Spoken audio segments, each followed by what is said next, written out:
So first of all, I would like to welcome all participants for the last session of our online FDP on renewable energy and the future prospectus. So we have already covered two sessions, and now we are moving towards conclusion of this FDP. So for this last session, we have Dr. Sandeep Joshi with us, and he is going to deliver a session on solar photovoltaic thermal system. Okay. Before starting with this session, I would like to request Dr. Kapse to introduce our today's speaker, Dr. Sandeep Joshi. Kapse sir, please. Hello, hello. May I audible? Yes, Suryavanshi sir. Yeah, okay. Let me introduce Dr. Sandeep Joshi, who is a speaker of today's session. Dr. Sandeep Joshi is currently working as an assistant professor in the Department of Mechanical Engineering at Ramdev Baba College of Engineering and Management, Nagpur. He has done his PhD in solar energy from VNIT Nagpur. He has completed his MTech in heat power engineering and is also a gold medalist and BE honors from Amravati University. His main area of research is solar energy utilization. Sir is a life member of Solar Energy Society of India. Sir has guided more than 15 PG projects in the area of solar energy. He has published more than 20 papers, 7 SCI and 13 Scopus indexed in reputed international journals of ASME, elsewhere, and Springer publications. Sir has presented more than 20 papers in the various national and international conferences, including IISc, IITs, and NITs. Sir has also applied for 8 Indian patents. Sir is a reviewer of more than 10 international journals and conferences, including some of them are Journal of Cleaner Production, elsewhere, Journal of Renewable and Sustainable Energy, American Institute of Physics, that is AIP USA, ASME Power Conference and Nuclear Forum 2019 USA. Sir has received many awards also. Some of them I will mention here. Sir has received Young Researcher Award 2019 by Ramdev Baba College of Engineering and Management, Nagpur. He has received Best Innovation Award by CSIR NIRI and Nagpur Innovation Gallery in 2019. Sir has also received Best Paper Awards by NIT Trichy and NIT Warangal.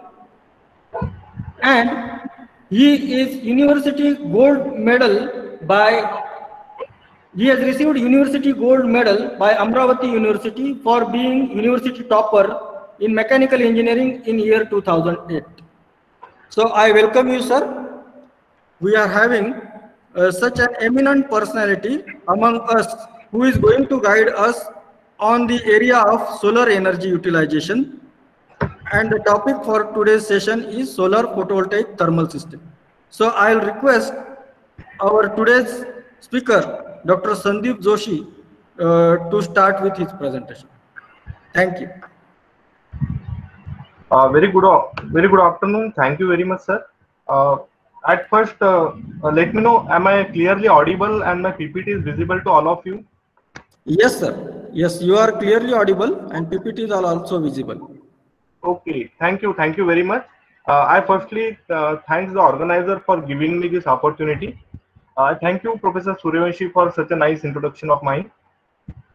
So, I would like to start my session for the solar photovoltaic thermal systems. Actually, before start, I would like to tell that I was told by Professor Suryavanshi that most of the participants are from undergraduate students and some are the research faculties. So this session, I am going to cover some part of the basics of the solar radiations and some part of the basic solar thermal systems and the basics of the solar photovoltaic system. So some 30% of this lecture will be on the basics of the solar energy, and the rest of the part I would like to focus upon the photovoltaic thermal systems, and one system which I work extensively, that I called as the BSPVT system.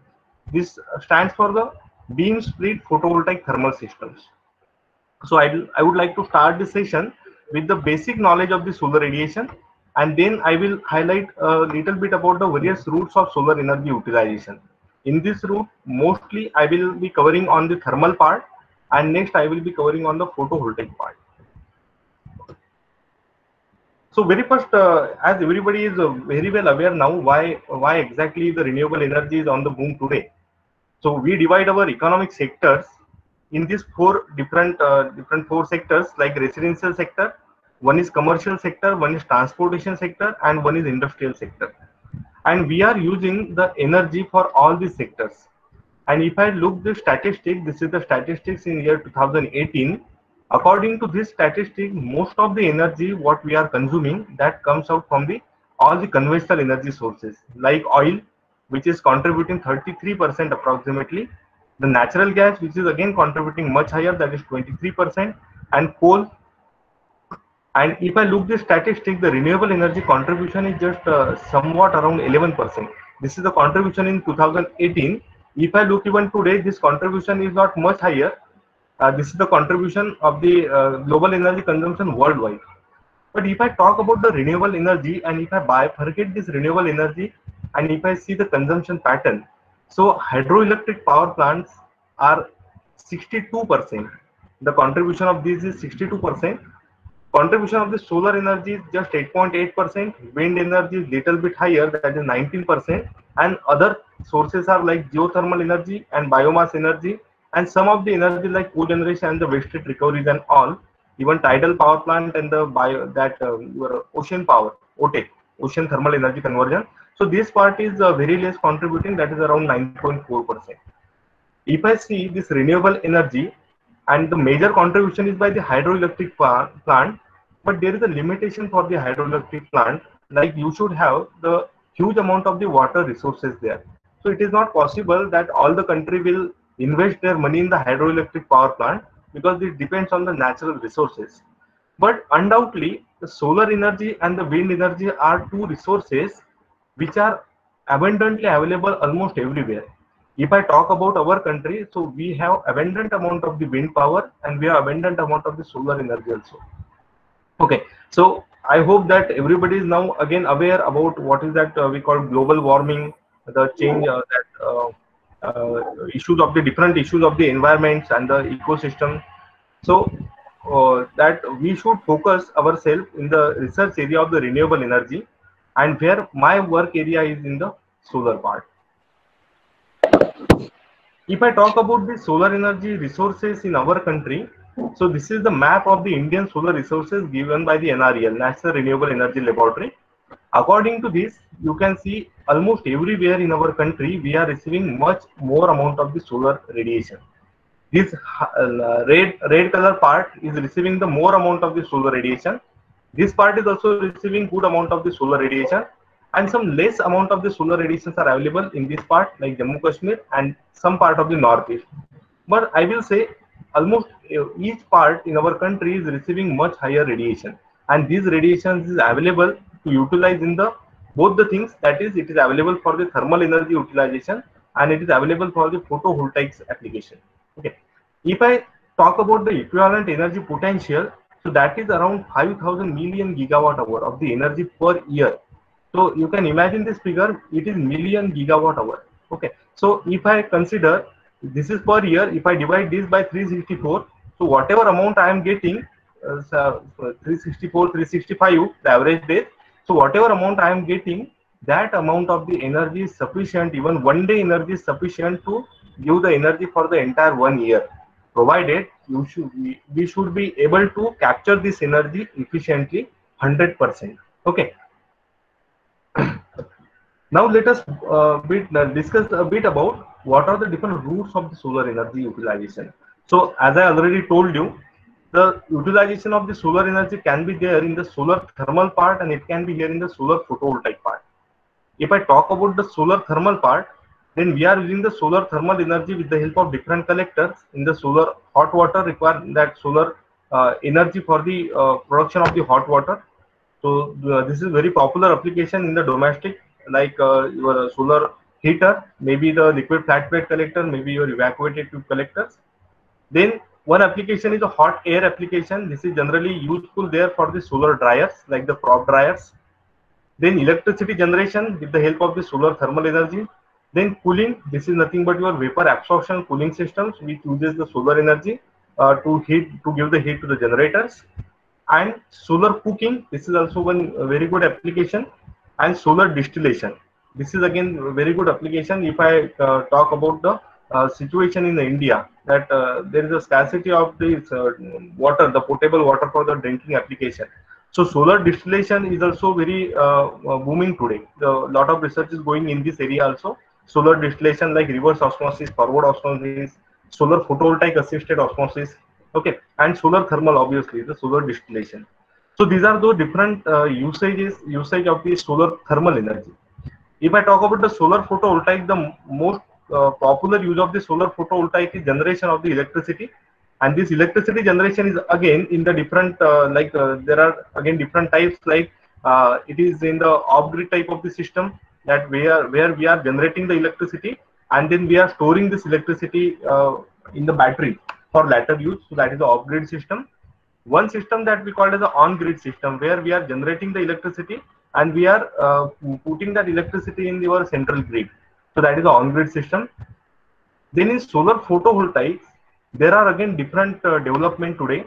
Like these are two popular materials in the solar photovoltaic. Like one is a monocrystalline silicon. This is a little bit older technology, but again very efficient modules of this technology are available. Polycrystalline silicon, this is again one technology. These are nowadays commercially almost 80% of the solar photovoltaic modules which are made up of the polycrystalline silicon material. Then these are certain again material like amorphous silicon, thin film technology is again one technology, and these are the different types of the PV technologies. So these technologies are being used, but the commercialization of technology is not up to that extent. Only these two products of the solar photovoltaics are now commercialized and we are using it. But these all things are under research. Okay, and out of all this, I perform certain research in this area, that how we can use the spectrum filters for the solar photovoltaic. I did certain work in this area also, that in the area of the phosphors, that down converting phosphors and the up converting phosphors for the solar photovoltaic. We will discuss a little bit about the spectrum filters in this talk. Okay. Apart from these two, like solar thermal and the solar photovoltaic, there is again indirect use of the solar. That is nothing but the wind energy, which is I think discussed in the day one talk. Okay, and then again indirect use is there in the biomass energy. Okay, then for this various routes of the solar energy utilization, it is very, very important to estimate the resource properly, that how much amount of the solar radiations are available for the given application. Okay, so for that we need to work out with the basics, that what are the different factors which are actually responsible for the variation of the solar radiation on the Earth's surface. Okay.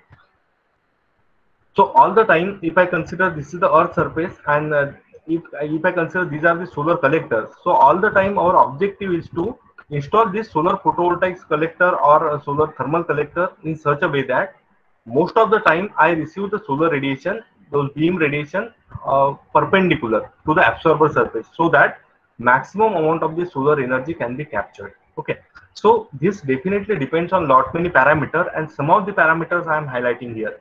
Like everybody is well aware about this figure, that the Earth is revolving around the Sun in the elliptical orbit, and at the same time the Earth is rotating around its own axis. Because of this own rotation and this revolution and the eccentricity of this orbit, definitely the distance between the Earth and Sun, the distance is continuously changing, right? So based on the distance throughout the year, I need to see that what exactly the area or what is exactly the period of the application of my solar system. For example, if I am interested to utilize the solar system somewhere here in between the March to say December, okay, so I need to consider the location of the Earth with respect to Sun. That position I need to consider here. and accordingly I need to do the calculation for the correct resource estimation.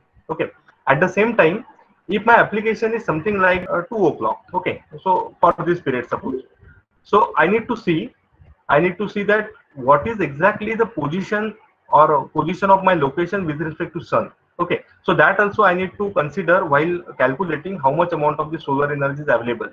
So for that reason, actually we are working with a lot of angles. So those all angles are actually given in any book of the solar energy. So those who are interested for this resource estimation, I will suggest certain books also at the end of the session. Then to calculate this, actually we are dividing our Earth surface in the different zones with the help of the latitude and longitude. For example, if I talk about our country, so we are in this zone and this is the tropical zone, as everybody is well aware now with this term now, tropical zone, and we are receiving the more amount of the radiation. So whatever our location, for example, here I am considering our location. For example, right now most of the people are sitting there in Nashik. So if this is the location of the Nashik, I need to see what is the angle, that is what is the angle of the latitude that I need to see, and at the same time I need to see what is the angle of the longitude. So that will give me the exact location of Nashik. Okay, then after I need to see what is the time period where I need to use this system, that in between what time period or for the throughout the day. If this is for the throughout the day, I need to consider the day length. Okay, then also I need to see whether my application is more suitable in the winter season or it is more suitable in the summer season or it is more suitable around the year.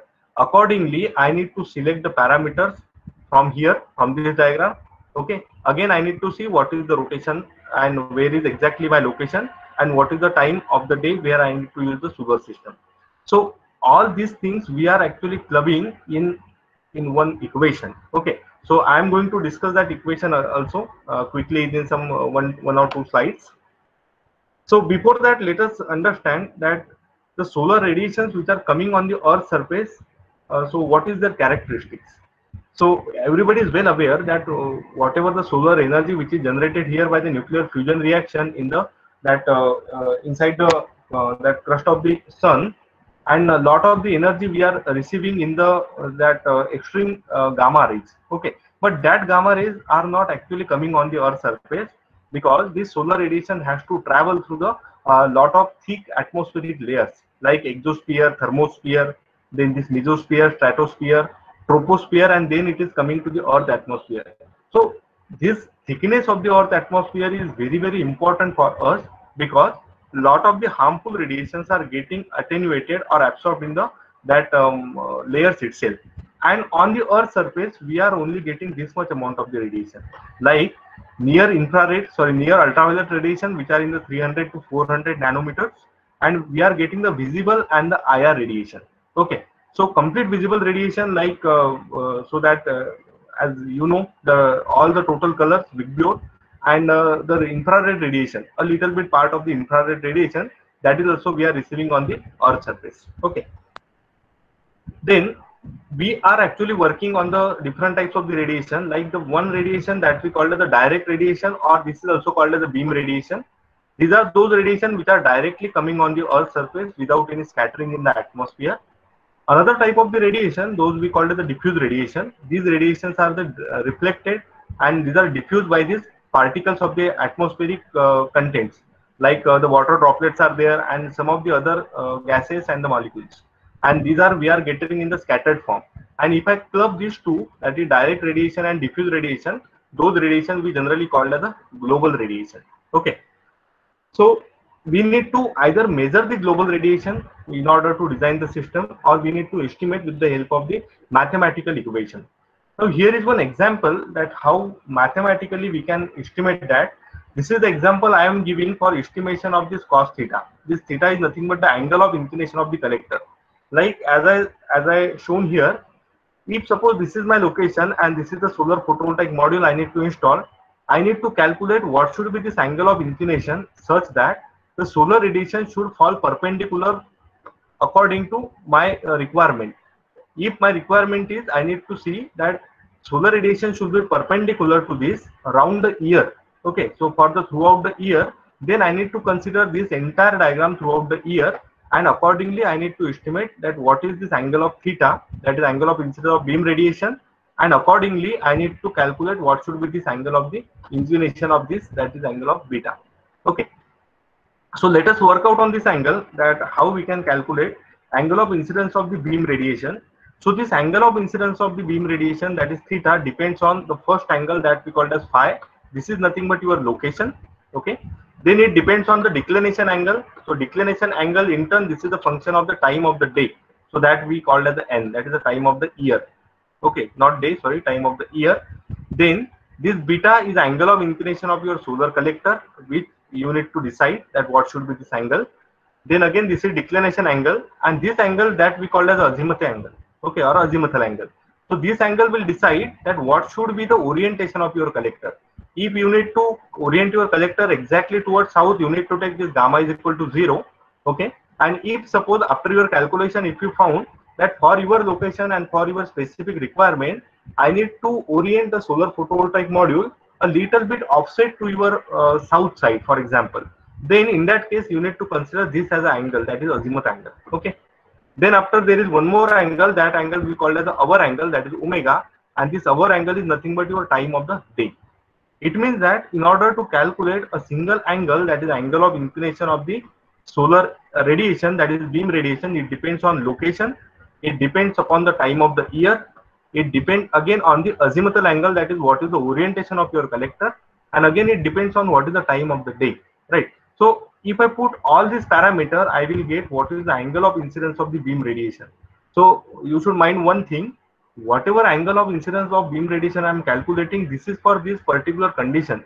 It means that if I calculate the angle for, say example, 9 AM in the morning, so definitely the angle of incidence of beam radiation is not same for say 6 PM or say 3 PM in the afternoon. Okay, so it means that time to time this angle is getting varied. Okay, again this angle is same, this angle is calculated for this location. Like if I put the location for the Nashik, so this is for the Nashik location only. If I change the location, this angle will change, right?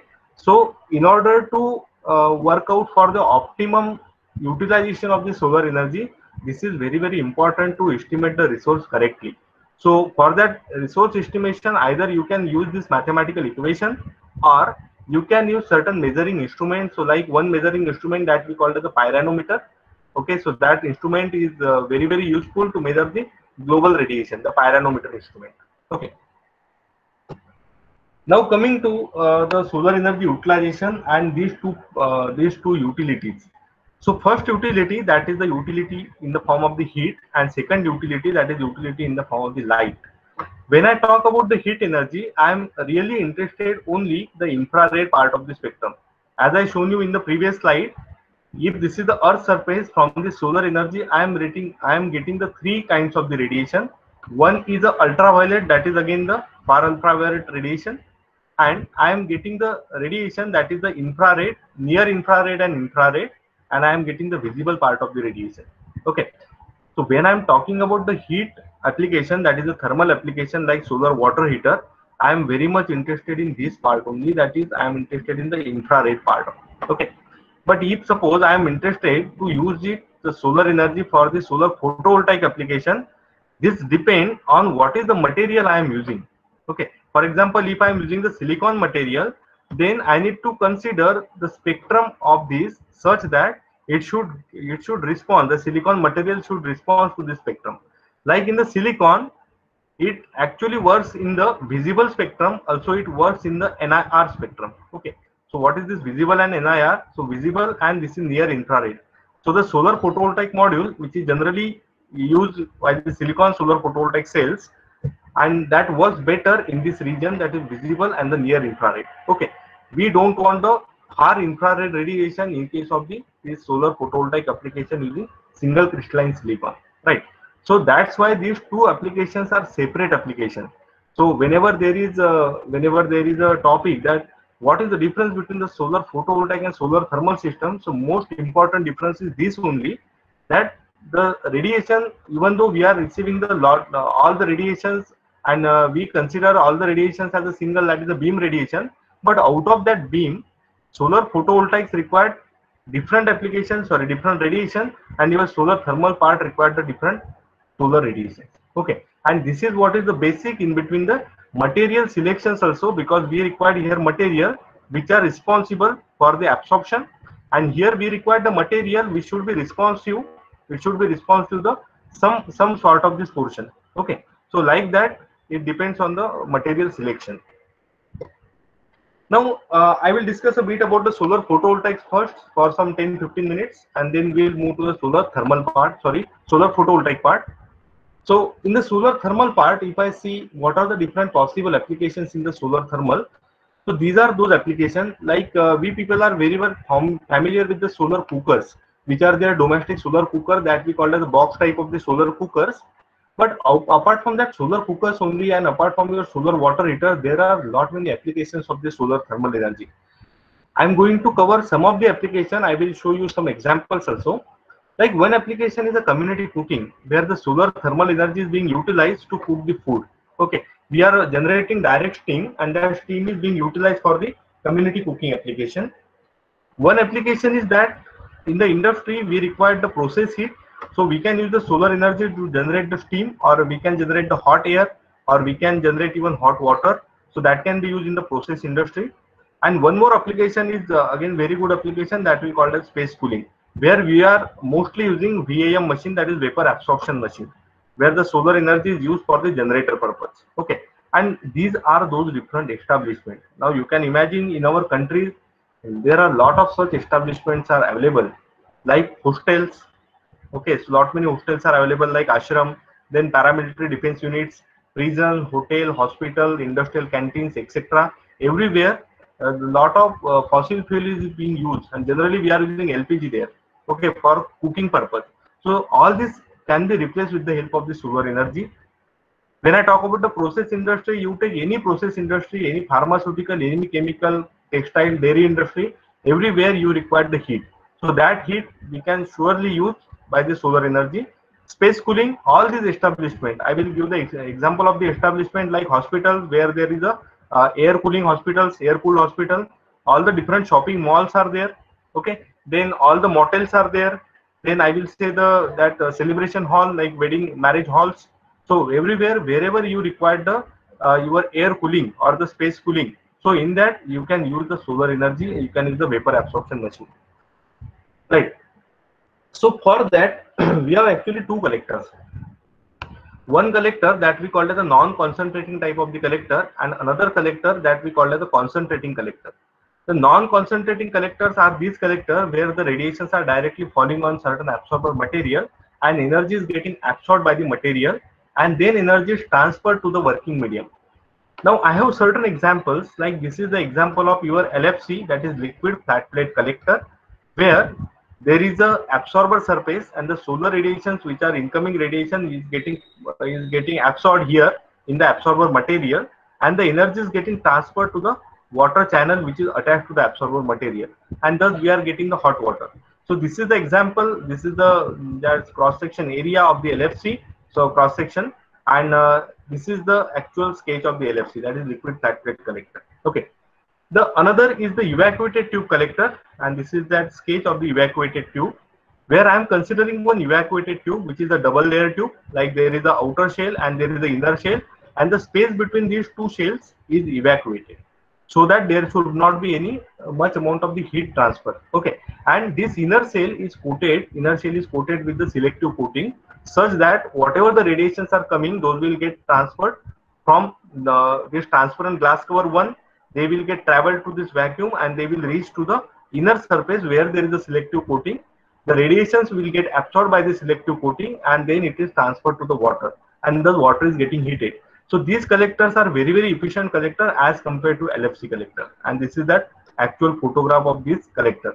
Now everyone is very well familiar about these two applications. Okay, other application could be like this. This is the application of the air heater, where only the change of medium is there.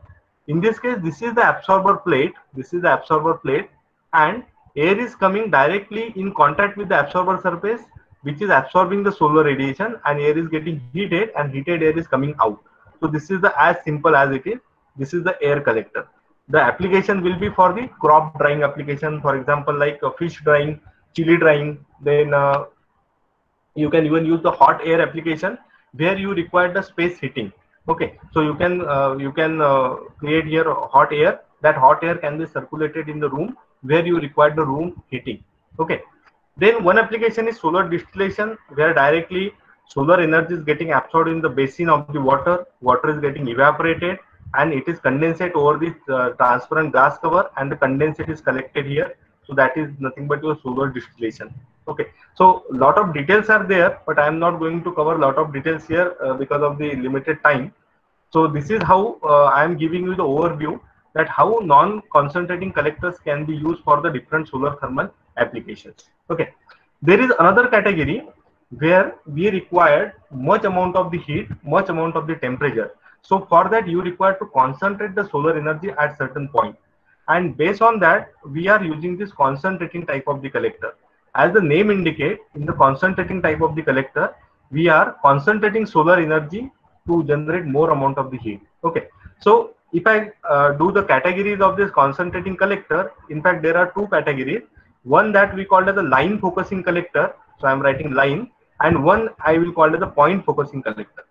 As the line focusing collector means the collector is like evacuated, the parabolic trough like this. This is the parabolic trough, and there is an absorber surface. So this absorber is nothing but in the form of the pipe, or I will say the line. That's why this type of the collector we call it a line focusing collector, where the radiations are getting reflected by these collectors over the line, and the medium which is to be heated is circulated here in this collector. Okay, so these are line collector. Another collector that we call as a point focusing collector, and this is the example of the point focusing collector, where there is only a single point like your dish collector. Okay, and all the radiations which are coming, those are getting reflected by this reflecting material, and all the reflected radiations are concentrated here at a single point.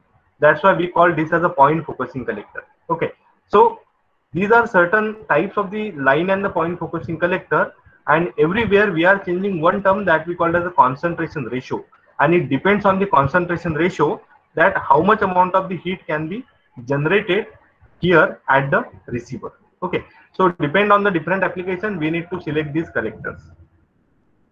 Now I will show you some examples to actually address all these claims. Like this is one example in the SKF Industries at Mysore, and this is the plant of the phosphating process. So for phosphating, the requirement is they need 130 degrees Celsius hot water. So for 130 degrees Celsius hot water, they are using the solar parabolic collector. So these are those parabolic concentrator, means these are the that point focusing collector. All the radiations are getting absorbed here. This is the absorber, and they are using 40 numbers of such absorber. The water is heated, and heated water is sent to the phosphating plant.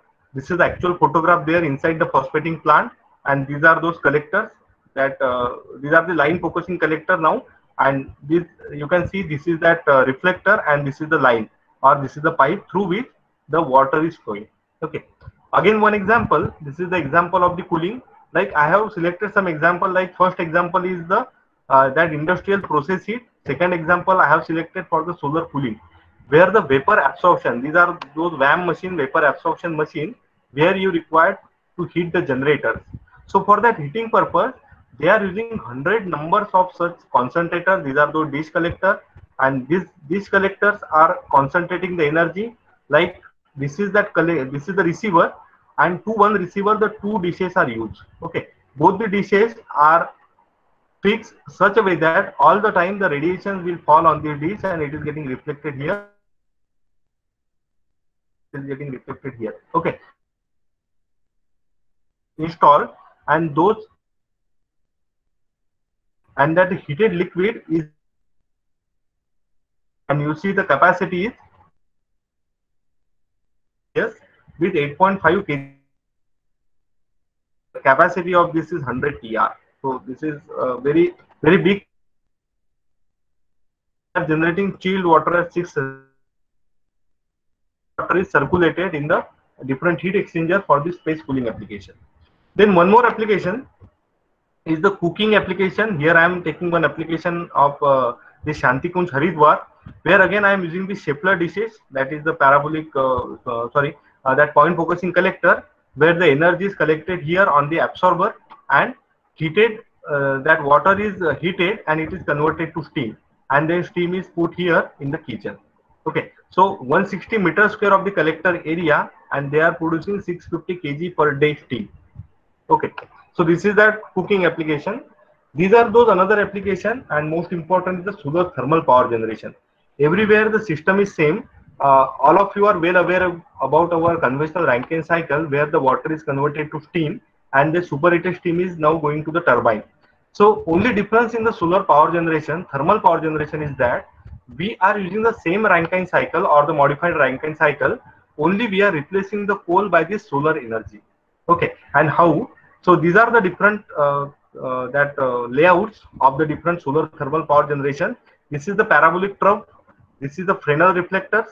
These we called as the heliostat and the central tower, and this is the your parabolic collector. So this is the most commonly used central tower system, where there is a central tower, and these small mirrors, those we called as heliostats.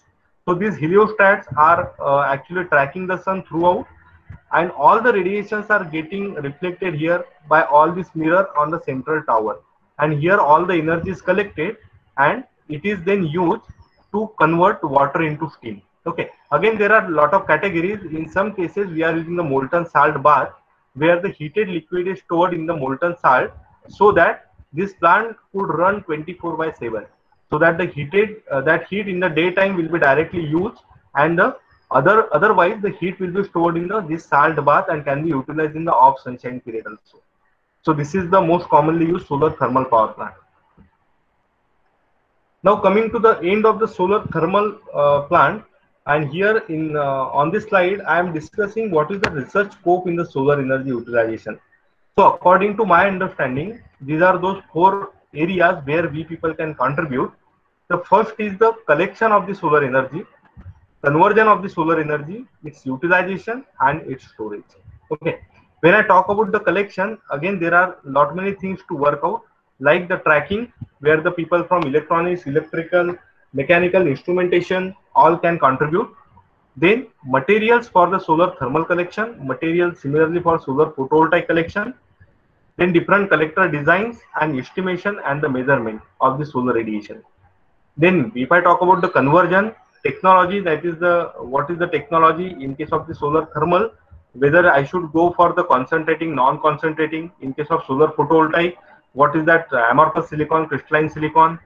Then collector design, then installation of this collector. Then in conversion, the material like anti-reflective coating, selective absorber. Then different heat loss estimation, heat transfer enhancement techniques, where the people from the thermal engineering can contribute. Okay, then the people from material science can contribute in both these things. Okay, then utilization, that once we have collected all this energy, but now we need to utilize this energy properly. So for that, how to design those heat exchangers, those should be very effective, such that there should not be any heat loss and effectiveness should be more. Then what is the utility pattern, heat loss management, okay, that selecting the proper insulation and other type of the utilities. Then performance analysis and the feedback system. And nowadays the most important factor in the research, that is the storage of the solar energy. Okay, and what is the storage? When I talk about the solar photovoltaic system, the storage are nothing but the batteries. Okay, and if I talk about the solar thermal system, then technologies, how I can use the store the solar thermal energy in the form of the sensible heat, in the form of the latent heat. Okay, again if I want that annual storage, or if I want a diurnal storage, like that. So there are different storage technology, because we need the reliable system, and the reliable system will be the system which can be used 24/7. So this is again the storage part, which is very important nowadays. Because of this e-mobility, the electric vehicles are coming, and for those electrical vehicles we are using the lithium-ion batteries. Okay, and now the people are working on that. So how we can charge the lithium-ion batteries with the help of the solar photovoltaics, and this is a very emerging and a very huge area of research now. Okay, now coming to certain case studies, now I will just highlight some of the case studies which we have carried out in our college. Okay, so it is not possible to cover all the case studies here, that's why I will only give the overview of all those case studies. We work in these 5 different areas, whereas the first area is the solar heating, where we work in the flat plate collector, ETC collector, and some different types of the solar water heaters. Then we work in the solar dryers also, like tunnel dryer, storage assisted dryer with the help of the that phase change material. Then we work on the CPC ETC collectors. We work in the solar distillation. Then we work on the CSP, that is concentrating solar power. So I have some of the glimpses to show you. So I will just show you the glimpses, and on your screen I have shared also screenshot of those papers where all this is published. So you can take the screenshot of all this if you want, and you can search for this paper. And if you need, I can surely share all these papers with you. Okay. So this is that first where I am using this parabolic trough collector and the evacuated tube.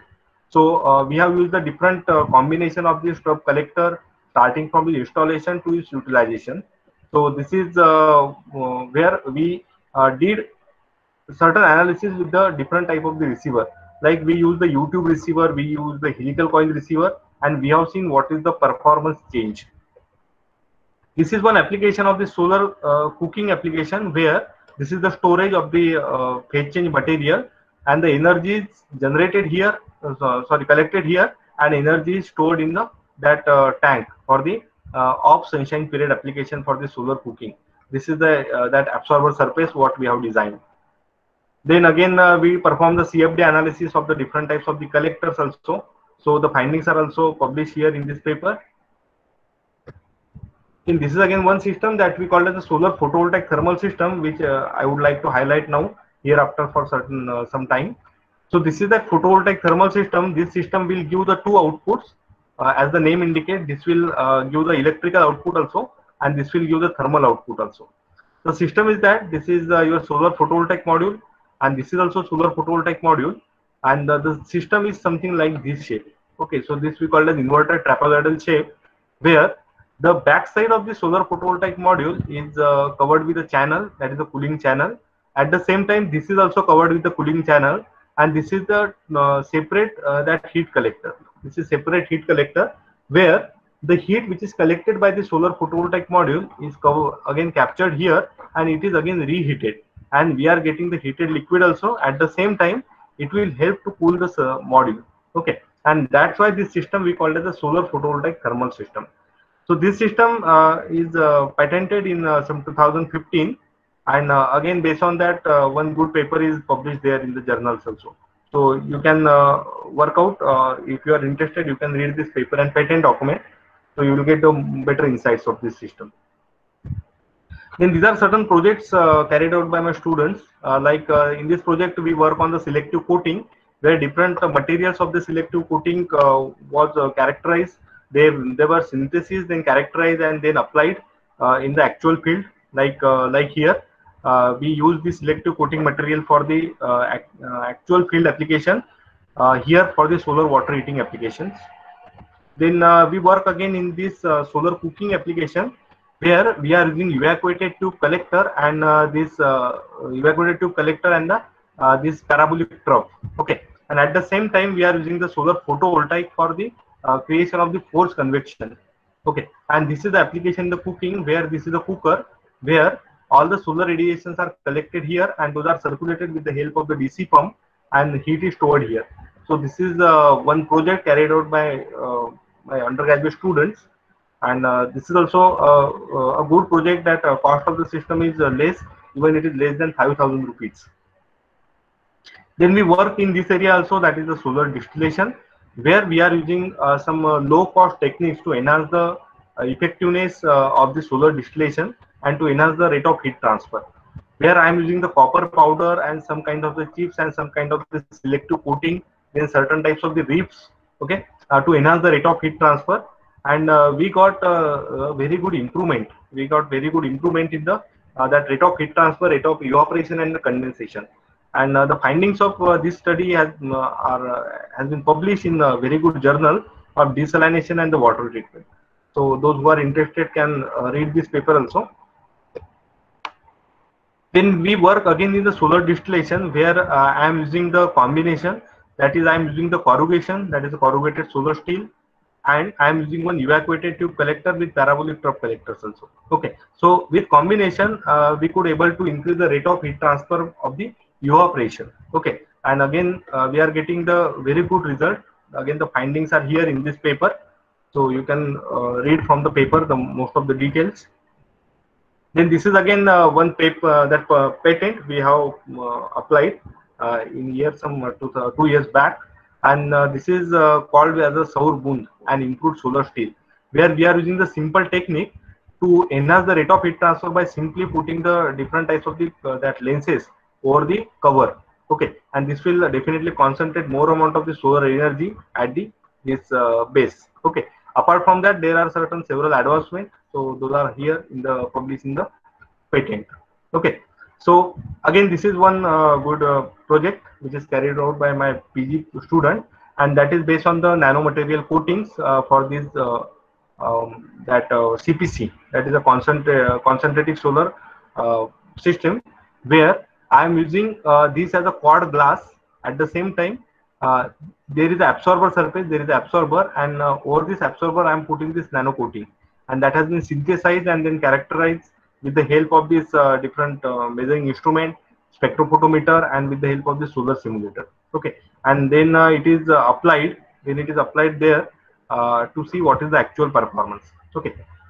Then apart from that, right now we are working on the system that we call as the CSP system, where these are the two collectors which are 16 square meter each, that aperture area of 16 square meter, and like this in total we have the 32 square meter of the dishes, and these dishes are being developed to develop an experimental facility for the solar steam cooking.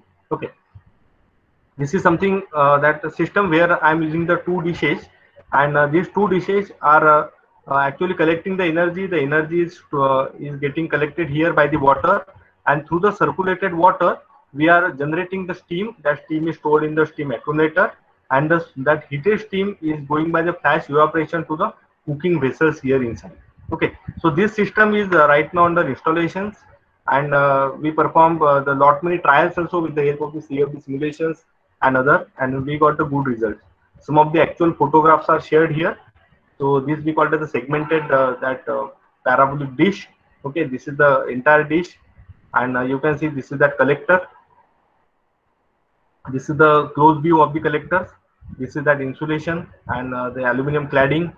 Water is circulated here like that, and it is circulated in the two dishes.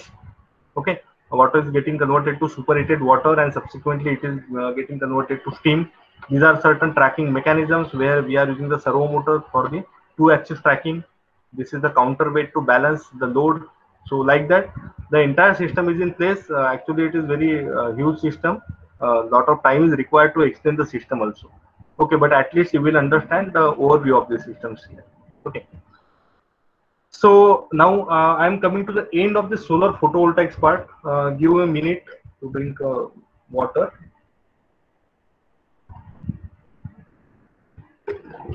Okay.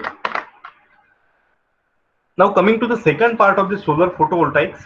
So now I am going to discuss that main solar photovoltaic and the photovoltaic thermal systems. Okay. So now you are well aware about the solar thermal part.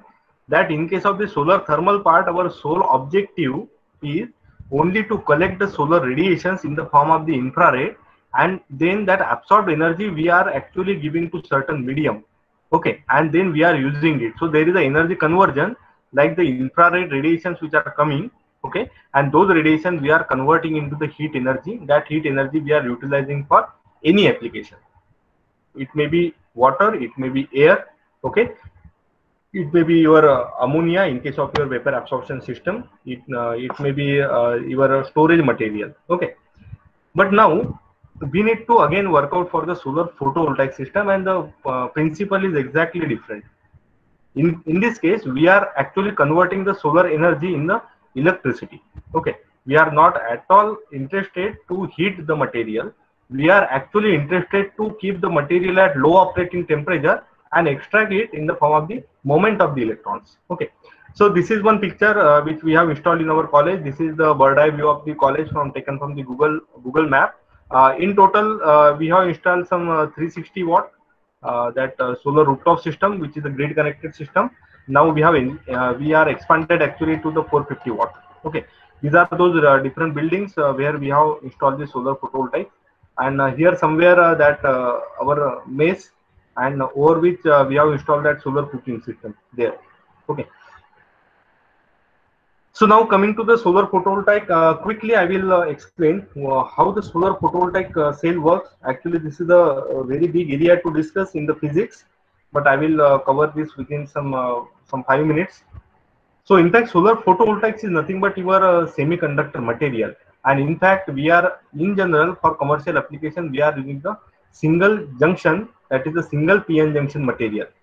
This is the common terminology in the solar photovoltaics, that we are using the array of the solar photovoltaic modules, different modules which are connected to form the array, and inside the different module, different types of the cells are connected. Like if this is the module, I will call this as a single solar cell. Okay, and if I connect all solar cells together, that will give me the module. And if I connect certain modules together, that will give me the solar array. Now, depend on our requirement, we need to decide how many number of solar cells should be there.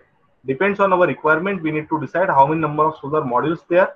Again, we need to find that whether should I connect the module in series, whether should I connect the module in the parallel, or I should go for the combination. So this totally depend on what voltage is required, what current is required, and what total power is required. Okay, so based on that, we need to select the combination. Now coming to how the solar cell exactly and how it works. So I have the example of the single junction crystalline silicon solar cell. This is the type of the solar cell. In this, there are two types again, monocrystalline and the polycrystalline. Whatever you are looking at your screen, this is the example of the polycrystalline silicon solar cell. Okay. In case of the polycrystalline silicon cell, there are again the PN junction, the base material that I am considering this as a base material. Okay. So if I open, for example, if this is a solar cell, and if I open the solar cell, solar module, then this is the cross section of the solar module. Okay. In this cross section, you can see at the top there is a toughened glass. Then after there are this silicon solar cell. Then after there is the anodized aluminum frame which is contained there. Then there is this ethylene vinyl acetate as a layer, and then there is a Tedlar. Okay. The most simple diagram of the cross section is given here, that at the top, if you look the solar photovoltaic module, there is a low iron glass. So the speciality of the glass is, this is not the ordinary glass. This is the glass which should have the transmittivity to the incoming solar radiations, which are responsible for generation of the electron hole pairs here. Okay. At the same time, it should trap the useful radiation, and it should be transparent to the re-radiation which are harmful or which are of no use. So that is the quality of this low iron glass. Then there is a EVA coating that we call as ethylene vinyl acetate. So this is the coating which is something we called as laminate sometime. And in between two, your solar cell which are connected in the string in the series arrangement. So those are laminated here and those are sandwiched. Okay. After that, there is a Tedlar which is the base part of your solar photovoltaic module. And this entire assembly is evacuated with the help of the evacuation technique and the press feed. Okay. Then this is press. Then there will be two contacts. One contact that we call as the front contact, and one contact that we call back contact. So front contact will be the contact which is given by this front side, and back contact will be here, which is by back side. Okay. So both this contact, one contact will be plus, one contact will be minus, that is positive and the negative. And both these contacts are clubbed here in the junction box, which is at the back side of your solar photovoltaic module. If I see how does it work, so I am explaining this. In this case, you can see this is again the cross section where I am taking the PN junction. So this generally this base material, we are taking the P type of the material as a base, and this emitter we are taking N type of the semiconductor. The N type and the P type of the semiconductor material are clubbed together to form one PN junction. And generally we are using the different groups of the periodic table, but as silicon is the most abundantly available cheap material, is having the very moderate and very good band gap energy. That's why we are selecting the silicon as a base material. Then we need to dope this silicon as a to make it a P type of the conductor. Again, we need to dope with the N type of the silicon. Okay. So once we dope it, we are getting the different types of the semiconductor material, and those semiconductor material are connected together to form the PN junction. Okay.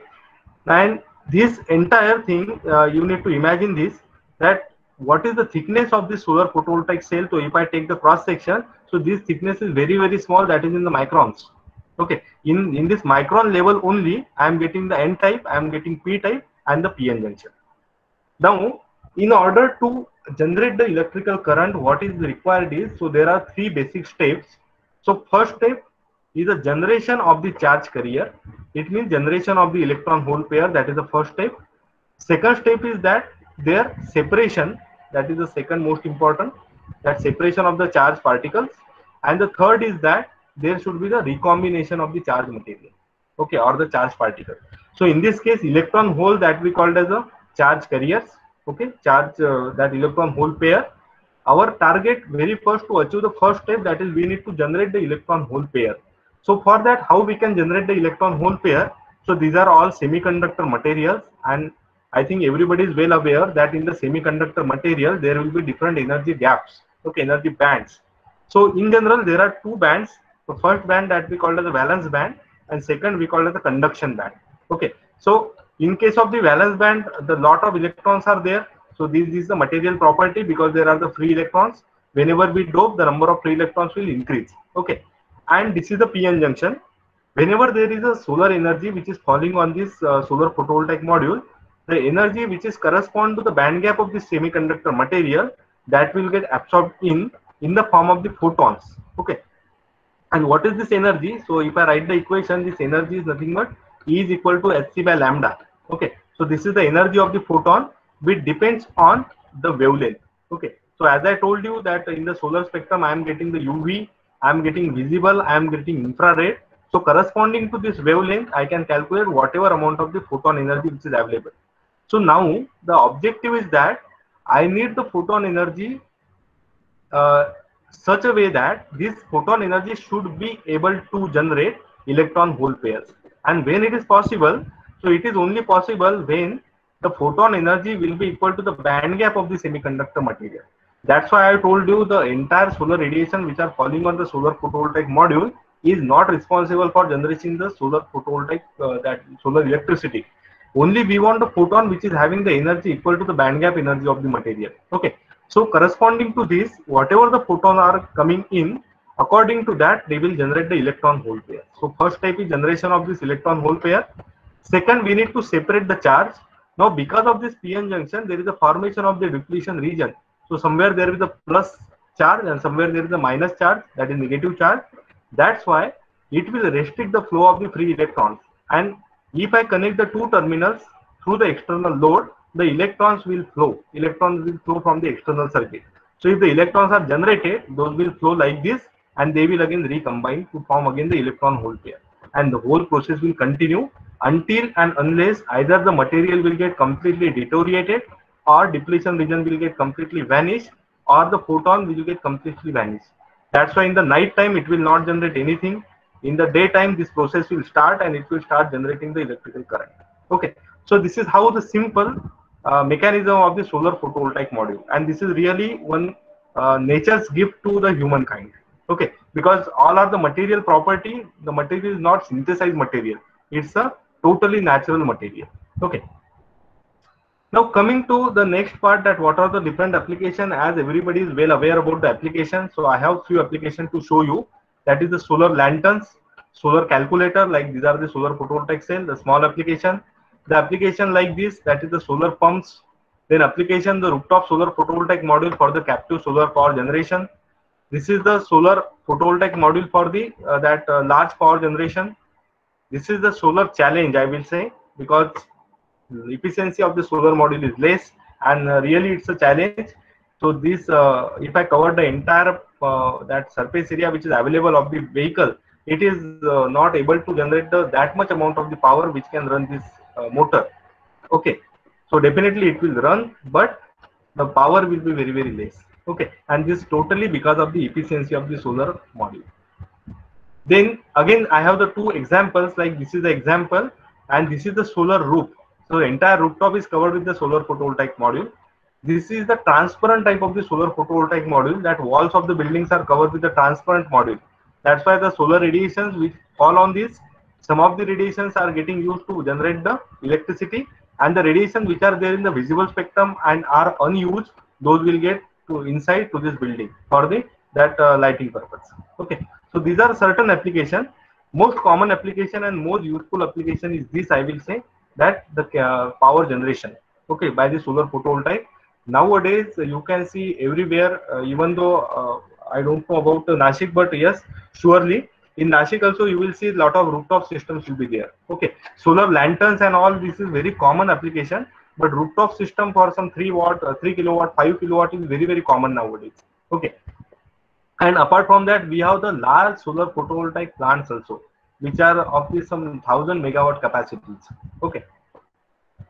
So now coming to the last part of the presentation, that is the solar photovoltaic. So I will take again some 20 minutes. Sir, is it okay that if I continue for some 20 minutes more?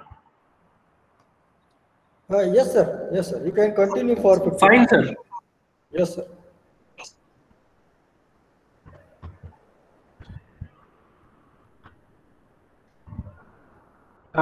Sir, am I audible there? Yes, sir. Yes, sir. Yeah, okay. So I will continue for some 20 minutes and then we'll have the question answer session. Now coming to that part, what I mean to say about the solar photovoltaic system. Now you will learn what is the thermal system and you will learn what is the photovoltaic system. Now solar PVT system or the photovoltaic thermal system is the combination of this system. I simply need to combine the two. Okay. Now what is this concept? So here I have the diagram, and this diagram is telling us which are the useful radiation for the both the application. Like in this case, this is UV part and this is IR part. So this part is useful for the thermal application, okay, mostly IR part, and this is that part of the solar spectrum which is generally being used for the solar photovoltaic application. But in fact, the solar photovoltaic module is receiving entire radiation because we don't have anything to filter it out. Okay, and what is the consequences that the radiation which is coming from this radiation or this region or from this region will possess the energy which is other than this band gap. Okay, and that's why these photons which are coming on the solar photovoltaic module will not generate the electricity. Instead, that the energy which they have, that energy is getting dissipated in the form of the heat, and because of that the temperature of the module will increase. Okay, and the well-known fact is this for the any silicon material or the any semiconductor material, that if the cell temperature increases, then this is the IV curve of solar photovoltaic module. So if the cell temperature increases, this curve will shift like this. Okay, it means that the total power which is generated by the solar photovoltaic module will reduce. So definitely it is required to maintain the low operating temperature of the solar photovoltaic module. And it is said and it is being researched by a lot of people, many people, that the output voltage of the crystalline silicon solar cell reduces, and it is general value by 2.3 millivolt per degree Celsius. Like for the solar photovoltaic module, if you read the specification of the module, it is written the standard test condition and STC condition is 25 degrees Celsius.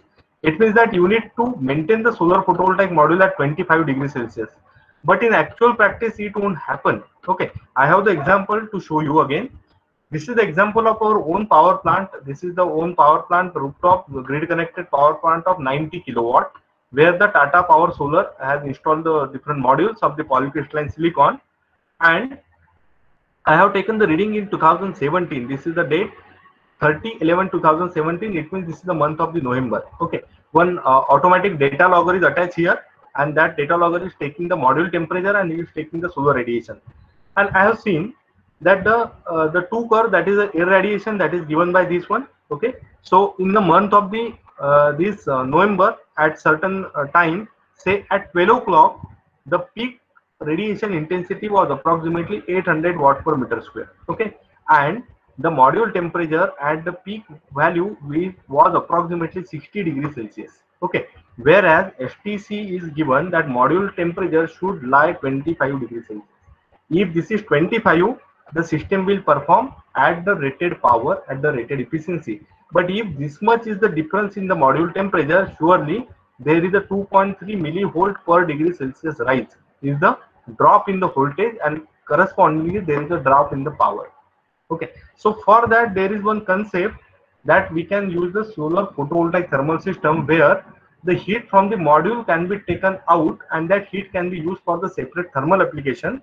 Okay, and eventually you are getting the two things, that you are getting the heated liquid which is taking the heat from the module, and module will get reduce the temperature. It will help to reduce the temperature. Okay, that's why one system can give the two outputs. One is electricity and one is the thermal output. These are certain arrangement of the conventional PVT configuration. Like this is the one arrangement that at the back side of the solar photovoltaic module is covered directly here with the your thermal collector. And this is again one dual sun commercial model where the heat is extracted from the bottom surface of the solar PV module. These are certain arrangement, like directly you need to keep this flowing fluid in the contact with the PV module, or you can use different types of the fins. So those people who are working in the thermal area can imagine this better way. Okay. Then in some of the solar photovoltaic modules, some researcher is again working on this area. Instead of the PV module, we can use the PV cell, and there is a heat transfer liquid which is in contact with the PV cell itself. Okay, because in case of the PV module, actually heat is getting trapped here, and then I am using this fluid which is in contact with the Tedlar part only. Okay, so like this, based on that, this is the broad classification of the solar photovoltaic module, solar photovoltaic thermal systems, and this entire classification is based on these heads. Like what is the medium of the heat extraction, whether it is water, whether it is air, or the combination. Type of the heat extraction, whether it is forced or natural. Type of the solar input, non-concentrated or concentrated. Again, in concentrated, these are the options. What is the system configuration? So these are the different options, and lot of work is going on in this area. Okay. Then end use, that is, some of the people are using it for water heating, some are using for process heating, some of the people are using for space heating. Okay. There is one term that is BIPVT. This we call as the building integrated PVT. Means the photovoltaic thermal systems are integrated there in the building itself, which will give the electricity, which will give the heat output also. Okay. And there is one one upcoming technology, and that technology where I work, that we call it the BSPVT, that is use of the spectrum filters. Okay, so this entire classification, their all details have been published here in one review paper. So this is my review paper, which is published in the Renewable and Sustainable Energy Reviews, and this paper is very comprehensive. Those who are interested to work in the area of the PVT, I will recommend that you should go through this paper. Okay, lot of things are given. Then here certain case studies which we have performed. Like this is one case study of the thermal management of the PV module. This is not a PVT system. This is just reducing the temperature, where I am using certain wind catchers which can divert the this incoming air over the solar photovoltaic module. Okay. At the same time, we have fixed certain types of the different fins over the backside of the solar PV module, and we performed a lot much analysis with the help of the CFD and all, and the experiments. And definitely there is certain decrease in there is a drop in the temperature. As the temperature drops, the output is increased. Okay. Then this is again one arrangement that we have tried. These are the different kinds of the those fins. These are the conical kind of the fins, and this is one common rail where the small fans, small rotating fans were attached. Okay. So with the help of this, turbulence is created, a little bit turbulence, and these are actually non-powered fans. Due to natural air current only, they are rotating and creating the turbulence, and because of this fins, some amount of the heat transfer is increased. Okay, and that we have tried. We have tried this kind of the solar PVT system also, where the backside of the solar PV module is covered with this corrugated sheet, and the water is poured inside and it is taken out. And this is that type of the system where we perform the experimental analysis also and some simulation work also. This is one system which already I have shown to you, that is the photovoltaic thermal system. Okay. Now coming to that concept of the BSPVT, and this will be the last point in the presentation, beam split photovoltaic thermal system. Now this is my concept of the ideal filter for the solar photovoltaic module, and this is for the crystalline silicon solar cell. What is that ideal input? So if I see the crystalline silicon, so as it is depend on what is the band gap of the semiconductor material. So corresponding to that band gap, if I calculate that E, that is energy of the photon, which is equal to hc by lambda, then corresponding to the band gap of the solar semiconductor material, that is crystalline silicon, I could find that ideal input for the crystalline silicon solar cell is 0.75 micrometer to 1.125 micrometer. So it means that your solar photovoltaic module should get this much radiation. These radiations are of no use, these radiations are of no use. That's why there comes a concept that we call it the spectrum filtration. Okay, that whatever the incoming radiation which are coming, just filter those radiations out. Only the desirable part of the radiation which are required there for the electricity generation in the silicon solar cell, that should get absorbed in the material and others should get cut. Okay, now what to do with other energy which is already there, which is collected? So simply you need to use this energy in the thermal system. That's why this will be beam split but PVT system. Okay, so this is that patent which we have applied some in year 2017, where we have used the booster mirrors to boost the solar radiation, and these are those different fluid filters. So instead of working on any solid filter, we work on the fluid filter. That we have identified the different liquids, those liquids which are possessing the selective properties and which can absorb the incoming radiation which are of no use, and only the desirable part of the solar radiation which are responsible for photoelectricity will fall here on the solar photovoltaic module. Okay, so again for that now I am presenting this a part of a work which we have carried out. This is the first part of the work, that is the modeling part, where we need to model the total balance of the energy. That is how much amount of the energy which is falling on the glass cover. Okay, then how much amount of the energy which is being attenuated or reflected or refracted by this glass. So this is the glass one. Then this is again the energy balance for the liquid. Then this is the energy balance for this last glass. Okay, so you need to apply.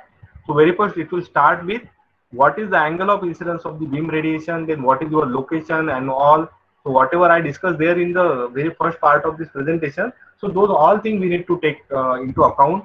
Then we need to take into account what is this thickness of this material, that is what is the thickness of the liquid, what are the thermal and optical properties of this liquid, then what are the optical thermal properties of the different glasses, right? So considering all that, throughout the year, throughout the day, we need to do the modeling, and based on that modeling and then subsequent analysis, we could able to gather certain liquids. So those liquids which can be used as a selective spectrum filters and an absorber. Okay, so the lot of things are there in the modeling, and everything is published here in the Journal of the Energy. Okay, so you can read that. Based on that, certain properties were decided, like optical properties, thermophysical properties, like thermal stability. The economics is also important, and the suitability for the PV material. And based on that, these are the certain liquids which were identified. Then one methodology has been prepared, and according to this methodology, I need to select what are those different liquids which are suitable. This totally depend on the solar cell material, because if the material changes, the band gap energy will change. Material will change, the response range wavelength will change. Okay, according to then I need to select the liquid, that material, and then liquids. For the selection of the liquid, I need to carry out the FFT, that we call it as fluid feasibility test. This is nothing but we need to find whatever the liquid which we have selected, whether those liquids are possessing those properties, that optical properties and the thermal properties or not. So for that, we need to use the spectroscopic analysis. Then we need to work out for the thermophysical property, and we need to work out for the spectrum attenuation, that how much amount of the energy is getting absorbed, and their spectroscopic analysis. So for that, you require the UV visible and the NIR spectrophotometer. Here you require the standard procedure for thermophysical property, and here you require the pyranometer. This will give you the global radiation. Okay, then you need to once you did with these liquids and the test, we need to select the proper liquids and for the long-term applications. Okay, this is one of my favorite sketch in this entire presentation, I will say. This sketch is regarding the spectroscopic analysis of the different liquids. And in this, you can see these are the 3 different liquids which I have tested for the spectroscopic analysis. Out of that, I could find there are certain liquids which are really transparent for the response range of this crystalline silicon solar cell, and which shows the good absorption in the another wavelength. Okay, so like this, we need to work out for the lot many liquids under different operating conditions. Like for example, in this case, I use the path length of the 10 meter only in the cuvettes and the scanning interval of 1 nanometer. Okay, and I perform this analysis from 0 to 2500 nanometer. This is that entire wavelength of the solar spectrum for AM 1.5. If I consider AM 1.5G, So according to this ASTM G173, I need to work out for the spectroscopic analysis. And based on that, I could see certain liquids may perform better. Don't know whether they perform better or not. For that, some further work is required. Okay. So this entire work is published here in the Journal of the Springer. So you can read this also. This is one arrangement for attenuation coefficient calculation, that calculation of the tau alpha, that how the radiations are coming in, how much radiations are getting absorbed in the material with this different transparent material. Even though you can see the material are transparent, but these are the transparent for our eyes, may not be transparent for all the different wavelengths which are required there for the solar photovoltaic. So for that you require to work out on the spectroscopic analysis. Okay. Then after selection of the liquid, we worked out for the solar simulator experiment. This is that solar simulator experiment which works on the STC condition, where you require to work for the 1000 watt per meter square as the radiation intensity. 25 degrees Celsius is the temperature of this module, and you need to work out for the filter of AM 1.5, that is air mass 1.5. So with this condition, we need to see that whatever that filter we are taking, what is the performance of the solar PV module. Okay. Based on that, then again we can reiterate the modeling, and again we can reiterate the spectroscopic analysis. Based on that, the findings are published here in the Journal of the ASME, the Journal of Solar Energy, and we could see there are certain liquids which can show the better properties. Okay, but again it depends on what is the spectroscopic analysis. Analysis says us, that is what is the absorption coefficient, what is the attenuation coefficient, and whether this will pertain for the longer duration. That is to be ascertained. Okay, so for that we perform certain experimental study also. So this is the small experiment which were developed there in our laboratory itself in the available experimental facilities, like the IV curve generator and with the solar radiation pyranometer. And this is a small set of the experiment. This set of the experiment cannot ascertain that whether the system will be commercialized or not, but this type of the experiment certainly can show whether your modeling is correct or not. Okay, so such type of the small experimentation also were carried out, and again the findings of this all experiment have been published here in the Journal of the Springer. Okay, then the last finding of this experiment will be, we are getting the electrical efficiency that is 12.53%. And if I see what is the general efficiency range of the solar photovoltaic module, that is varying in the range of 13 to 60%, 13 to 16% only in the normal course for the crystalline silicon solar cell. So this depends on the operating temperature and other operating parameters like MPPT. Okay, and here I am getting the electrical efficiency like 12.53%. So there is not much improvement in the electrical efficiency, but I can get the thermal efficiency of 47%. Right. So in this kind of the experiment which we performed there in our lab facility, which were available to me, in that we performed this experiment and we could get the thermal efficiency of 47%. Now imagine if there is no thermal system, the electrical efficiency could be more, even like 12, so it could be like 13%. We don't know, we need to ascertain that. Okay, but I am getting certain thermal output in the system. So lot of experimental work is required actually. In that case, there is one work that we call as the aging effect. That if I put this different liquid for more duration in the sunlight, definitely there is the aging will happen. Like this is the aging of the silicon. Like this is the fresh silicon, and after some time duration exposure to that sunlight, it is aged like this. So this is also very important when I talk about the commercialization of system. So this aging effect and other thing, again work out for the spectroscopic analysis, and then we work out for the external quantum efficiency. So this external quantum efficiency is calculated and measured with this Bentham machine for the different types of the input of the wavelength. It is starting from 0 to again 2500 nanometer, where AM 1.5 was again maintained. Okay, and based on that, then again we could reiterate the modeling and again spectroscopic analysis and modification and all, and then this entire methodology is repeated. Okay. So this is again the findings are again published here in the same journal with another paper of Journal of Solar Energy. So this is one concept, that whatever the shortcomings I have discussed here in the photovoltaic thermal system, in the BSPVT in particular, so those can be addressed here in these integrated BSPVT systems, where there is no need to put certain external filter on the top surface of your solar photovoltaic module. In fact, the solar photovoltaic module itself will act as a filter, because there will be certain in between liquid filters are there. Okay, but this is just a concept and this is just my imagination. I don't know whether this will be commercialized or not, and we are working on this now. Nowadays, we are working on this integrated BSPVT systems. So this is something about the BSPVT system, and now I am coming to the conclusion part of my talk, that there are different techniques for the thermal management of the photovoltaic module, which we have explored now. Natural air current is the best technique because you don't require any type of the hot water. Definitely there is a limited cooling scope. Water type of the PVT systems are better, but again you require the water and that circulation arrangement and all. Use of liquid spectrum filter is a little bit new, but it is really new, and lot of the work is required to make this system a commercial system. Even the water type PVT systems, which are old system, some 30 years back, these systems were developed. But now, even after 30 years also, we cannot see the solar photovoltaic systems are in place for commercial application due to their lot of disadvantages. All those disadvantages I have mentioned there in my paper of RACR, Renewable and Sustainable Energy Reviews. So those who are interested, those can refer the paper of RACR, and they can do the further research.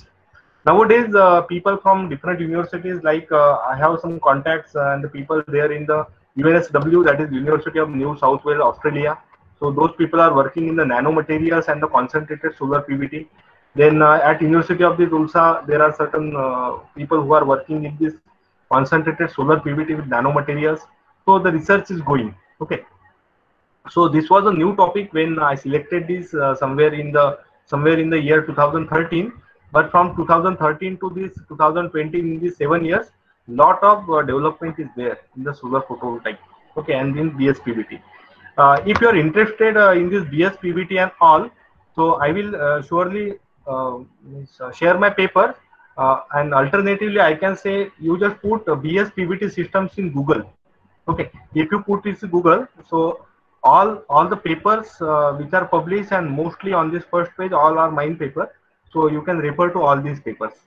Okay, so those who are interested can refer here, or you can text me, or I will share the papers. So thank you very much. Now if you have any doubts, you can ask me. I will try to answer all those queries. Thank you.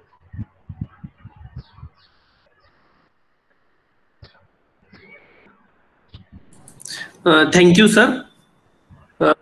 Sir, you can see question in chat box also. Okay.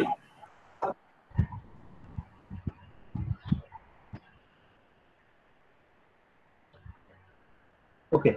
I can see the question on the CPC along with the heat pipe.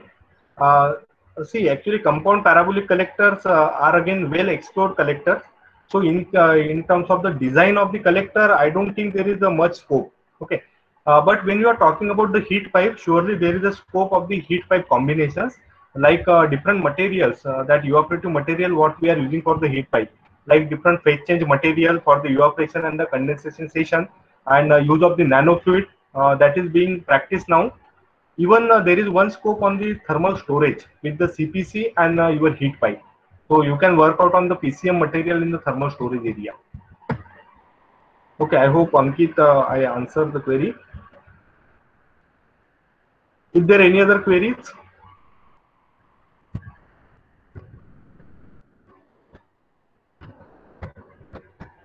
I have shared my email ID also.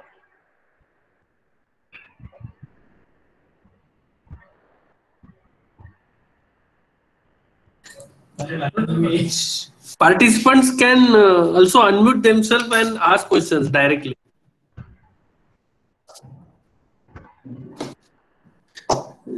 Sir, there is one question related to solar car. How much power solar is required? I am reading that question only. How much power a solar car will require to run? Surely it depends on the power of the car. It means if there is a 1000 cc engine, you require that much amount of the power in the kilowatt. Okay, so that much amount of the solar photovoltaic module you need to install. If I give you the statistics, so approximately you require the 10 square meter area to install 1 kilowatt of the system. So accordingly, you just calculate it. So how much power is required and how much space is required to install the solar photovoltaic module of current efficiency?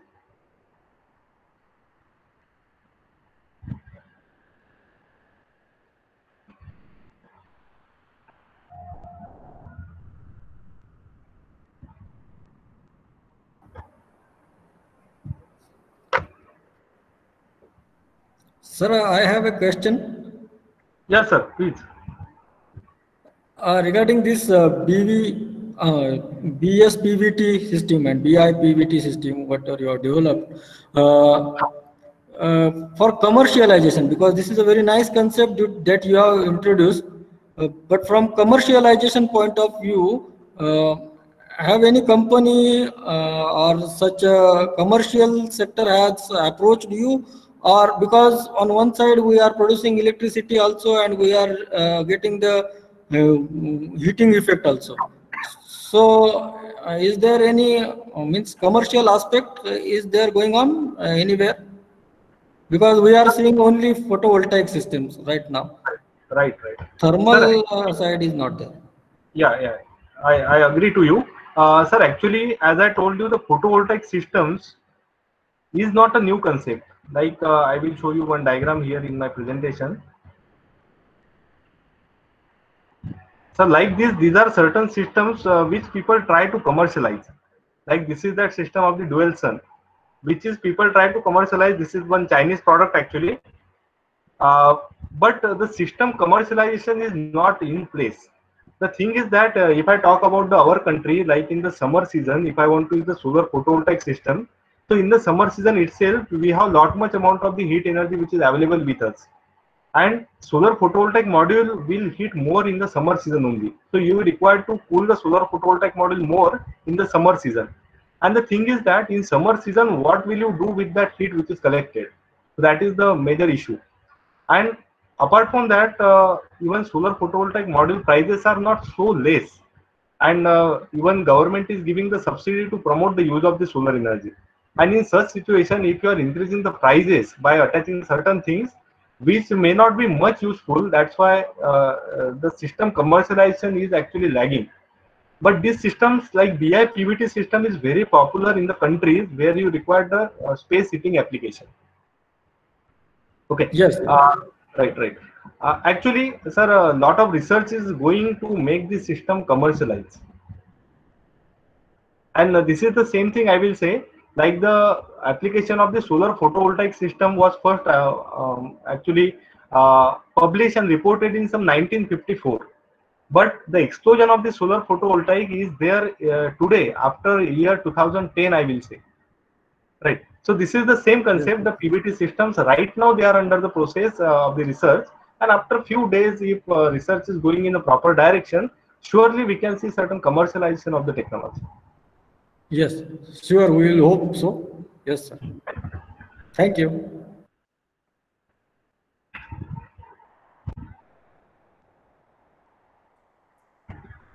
Sir, should we conclude? Sir, one question by Mr. Sanjay.